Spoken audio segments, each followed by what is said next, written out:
Então, uma leitura muito rápida de um autor, né? Como eu havia dito, que há muito eu comecei, eu quis estudar, até folhei, criei todo um desejo, né? Mas eu pensei, não, vou me aprofundar mais adiante. E chegou o momento. Quem é esse cara? Né? Eu andei enchendo o saco de vocês aí, com algumas composições, né? Do Renascimento tardio aí, do nosso Schütz, né? Heinrich Schütz. E creio ter compartilhado com vocês um trecho de um sermão cristão, místico, né? Uma coisa muito inusitada, de um grande sujeito chamado Eckhart, né? Ele é referenciado como Mestre Eckhart, ou Meister Eckhart, né? Do alemão, né? Que é o místico dos místicos. Quando você aprende que dentro do cristianismo existe uma coisa chamada mística, né, e que, na verdade, essa é a origem dos misticismos que nós conhecemos no século XX, quer esses místicos do século XX reconheçam, saibam disso ou não, né, porque você seguir uma tradição sem saber que a tradição existe, não faz de você alguém original. Né? Só te faz tolo, né, inculto.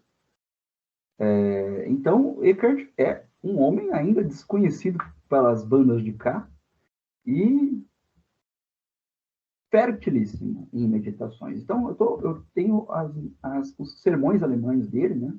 Pretensamente uma coleção de sermões seria completa. E no sermão que eu li ontem, eu encontrei uma mensagem muito, muito, muito bacana, muito pertinente ao que nós vamos ler hoje. Então, ouçam com atenção. É só um trechinho, tá? Os sermões eles são um pouquinho longos, né? É só um trechinho.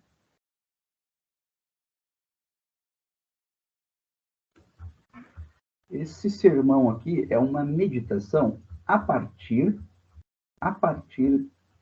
de Mateus, capítulo 2, versículo 2, onde se diz, onde, né, ubi est finatus est rex Iudaeorum, onde está aquele que é nascido rei dos judeus.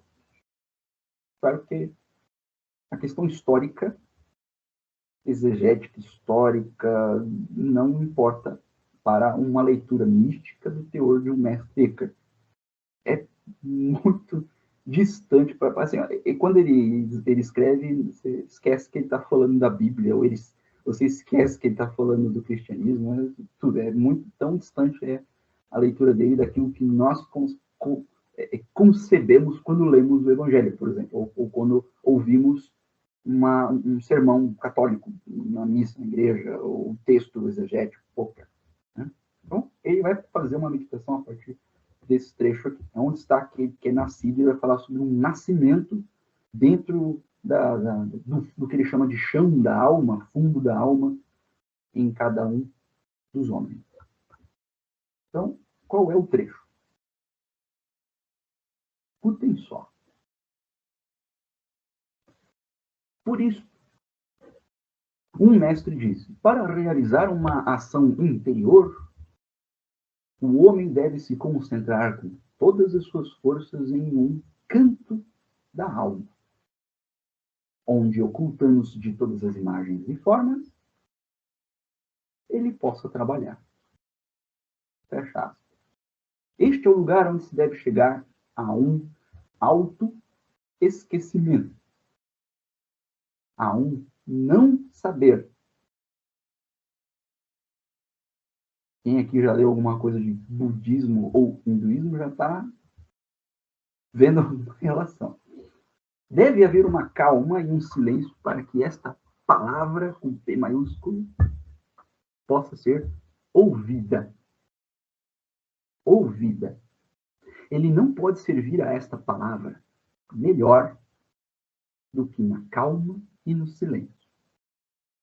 Ali é que a podemos ouvir. E ali também é que a compreenderemos adequadamente no não saber. Aquele que nada sabe, ela aparece e se revela. E aí vem um esclarecimento, que é a parte mais legal. Mais uma consideração pode ser levantada. Poderiam dizer: caro Senhor, você coloca toda a nossa salvação na ignorância.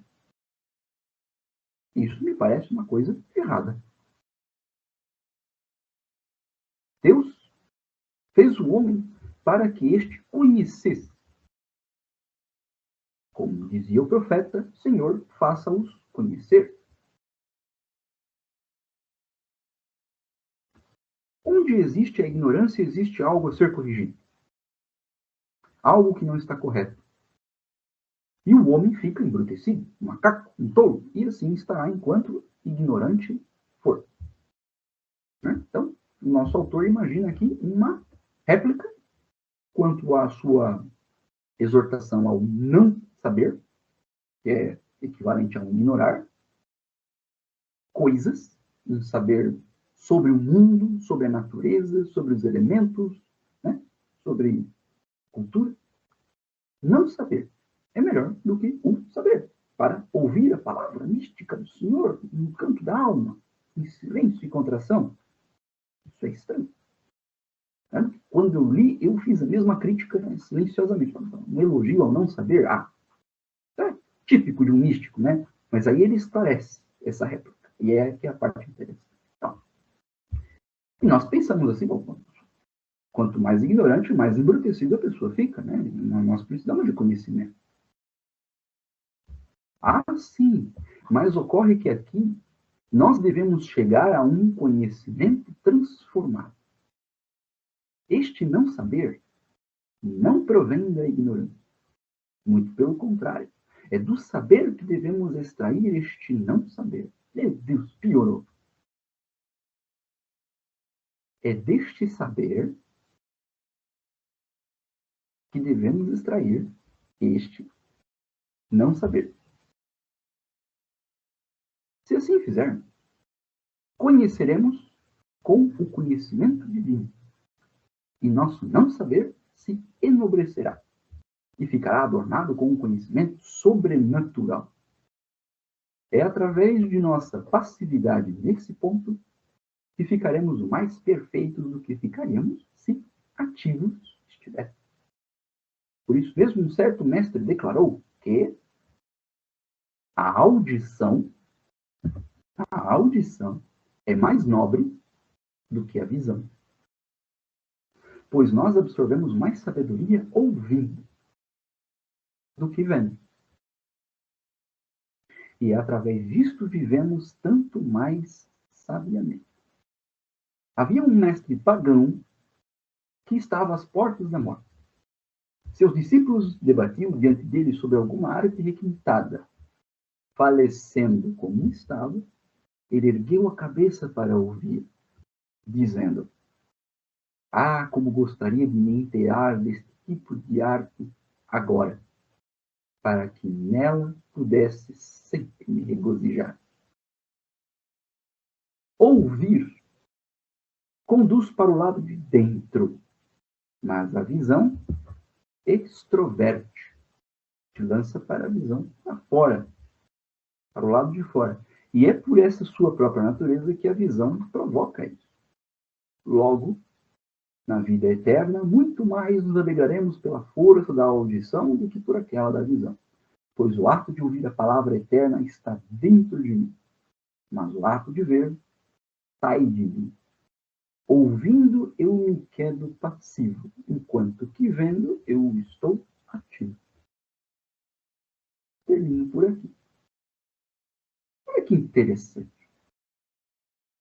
Então, nós temos aqui um segundo saber, acima do saber, vamos dizer assim, da natureza, que é o que nós chamamos de saber científico. Há um outro saber, que ele chama de não saber, que ele vai conduzir a reflexão até um saber sobrenatural. Mas esse saber sobrenatural, não vamos pensar no que ele sabe, nos conteúdos dele, isso não importa. Na verdade, o que importa é como ele se constitui. O que o autor sempre, pelo que este autor apela? Ele apela pelo silêncio, pela paz, pelo recolhimento, por encontrar forças dentro, através da audição, esteja receptivo. Livros nós não ouvimos, nós vemos, nós lemos com os olhos.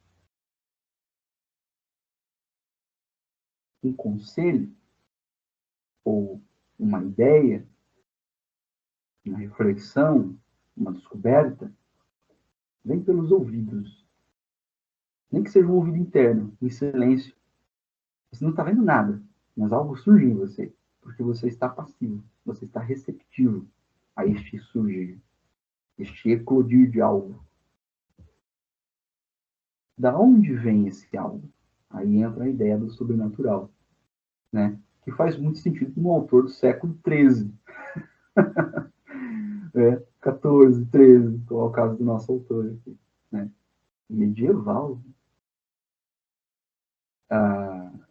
Fiquem com essa ideia aí com vocês, de que há um outro saber, um não saber, e que precisamos exercitar o ouvir. E não é um ouvir externo, entenda, não é só, eu vou fechar a boca, eu vou ficar ouvindo, né? É um ouvir mais internalizado. E lembra que é um autor místico, né? Aquilo que ele diz nunca é o que ele diz, tem outro por trás. Procure esse por trás.